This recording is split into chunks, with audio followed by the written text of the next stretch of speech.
What's going on, everyone? Coming up on today's show, I want to talk about some cut candidates for Atlanta following the NFL draft. But super quick, I want to get to 36,000 subs. We are very nice, 69 away, I know. But still, if you haven't yet, lock yourself in for the best free Atlanta Falcons YouTube coverage out there. So the first cut candidate I want to look at is a former second-round pick by Atlanta. It is outside linebacker Arnold Ebiketie. I'm not going to go as far to say that this would be a lock to happen. That seems a very bit premature. But I do want to put it on your radar because Atlanta added not one, not two, but 3 players at outside linebacker since the start of the offseason. They signed Leonard Floyd in NFL free agency. They drafted Jalon Walker, who Jeff Ulbrich, who by the way is $100,000 poorer now, said is going to play outside. And James Pearce, who they traded back into round 1 for, is definitely an outside linebacker coming out of Tennessee. Last year, for reference, 5 outside linebackers made that initial 53-man roster. So let's all assume that Leonard Floyd, Jalon Walker, and James Pearce are locked to make the roster. That's 3. I'm going to toss in Braylon Trice, who's a third-round pick last year who missed the entire year due to a torn ACL. So if we have 4 locks right there, if we agree on those 4 names, Arnold is barely hanging on. He's the number 5 outside linebacker if we just go off of how many guys from that spot made the roster less than a year ago. So maybe he is lucky number 5, and that's that. But I also would not rule out the Falcons going, okay, we're going to go with just 4. I would not bet on Ebiketie getting cut, but don't forget that when September gets here, there's always a couple of surprise cut candidates.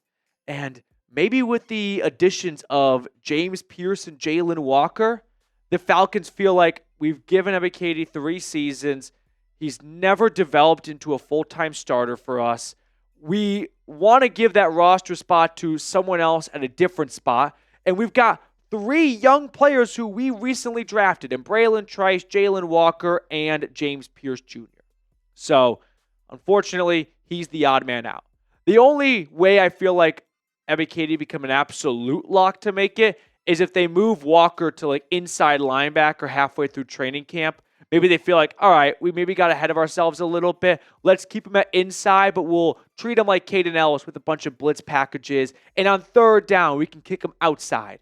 But if he does move to inside, well, that frees up one more spot for the outside linebackers, and that's where Ebiketie can really cement himself.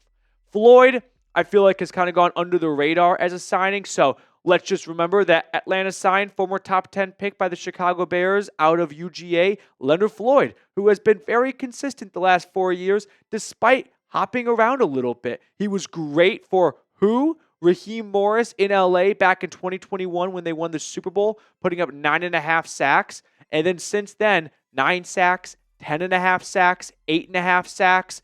You may not get double-digit sacks from him next year, but if you can get more than 6.5 sacks, that would be life-changing for Terry Fontenot because he has never seen that before as the Atlanta Falcons GM.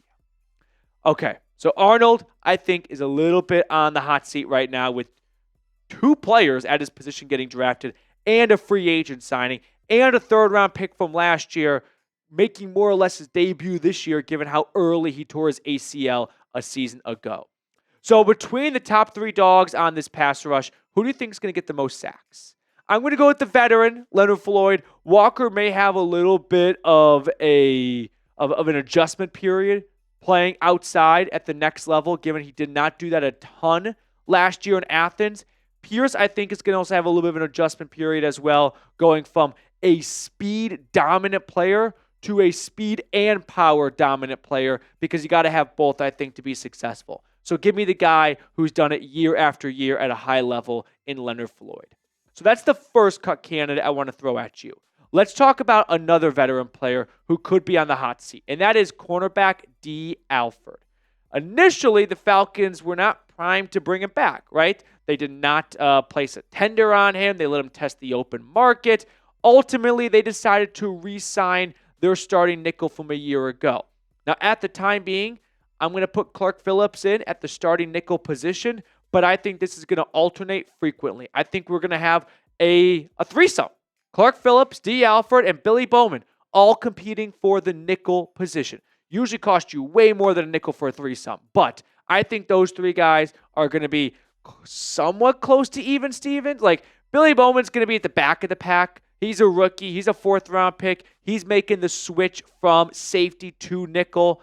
But if they decide, hey, from what we saw to Bowman in the OTAs and minicamp portion, and we really like the way Clark Phillips has developed, I wouldn't kill the idea of Billy Bowman and maybe another certain UDFA, another rookie that's a UDFA, Kobe Bryant. The Falcons go, we never really were all that in on bringing Alford back. We decided to, but much further down the road. And we drafted Bowman.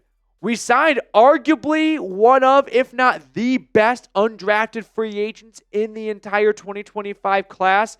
Cornerback out of Kansas, Kobe Bryant. Multiple Big 12 Player of the Year nominations and awards.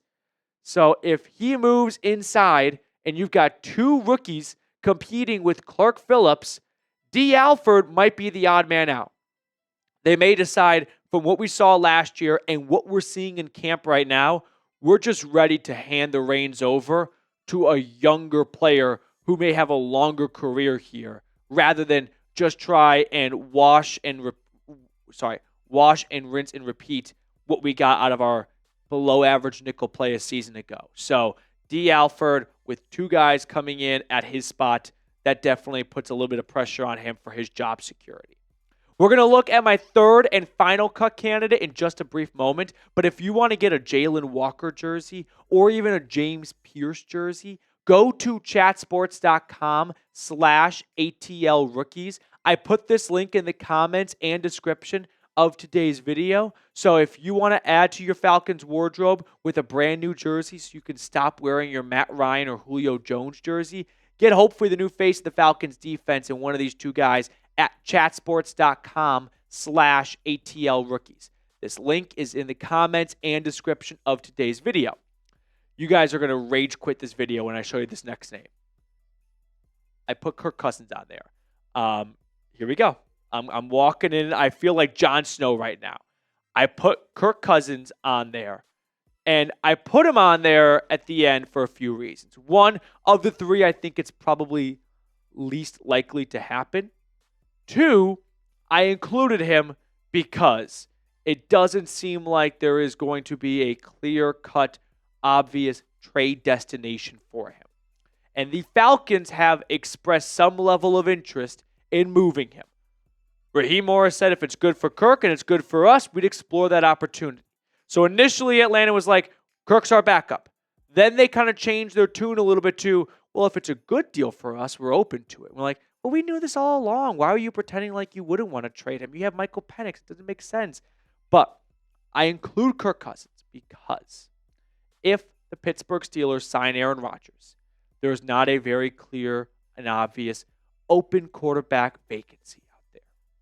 And then the Falcons are left with a decision.